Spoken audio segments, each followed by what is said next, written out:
Autre chose, en Irlande, non, c'est pas en Irlande,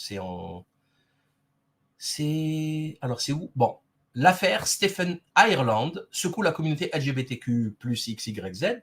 Stephen Ireland, ancien directeur et fondateur de l'organisation Pride in Surrey, ainsi qu'un ancien bénévole de l'organisation David Sutton, ont été accusés de multiples crimes sexuels contre des enfants. Les deux hommes résidents d'Addlestone, Surrey, ont été arrêtés en août 2024 et sont actuellement en détention provisoire en attendant leur procès. Les charges portées contre Stephen Ireland sont particulièrement graves. Il est accusé de 37 chefs d'accusation, parmi lesquels figurent le viol d'un enfant de moins de 13 ans, plusieurs agressions sexuelles, la création et la possession d'images indécentes pédopornographiques, blablabla.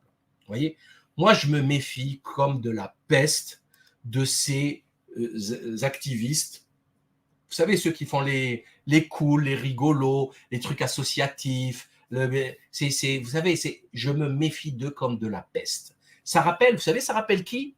Qui c'est qui était très, comment on appelle ça? Très, oh, il y a un terme,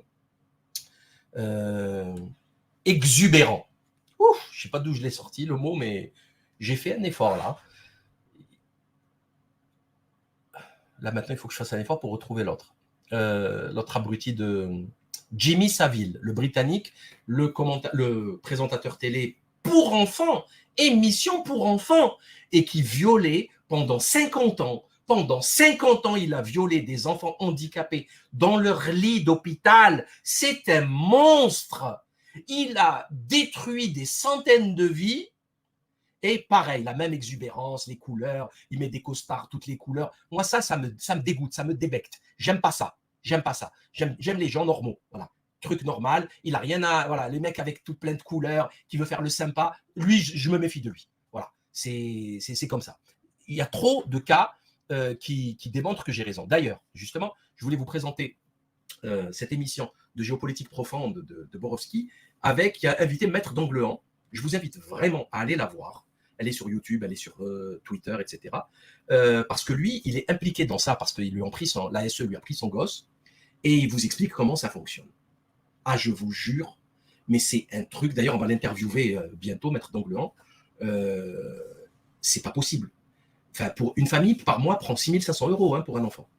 Donc, ça coûte 6 500 €. Je ne sais pas comment c'est possible. C'est-à-dire qu'avec 6 500 €, tu fais vivre toute une famille comme des princes, mais vraiment bien. Hein, 6 500 €, tu vis bien. Tu as une famille de 5-6 personnes, tu vis bien.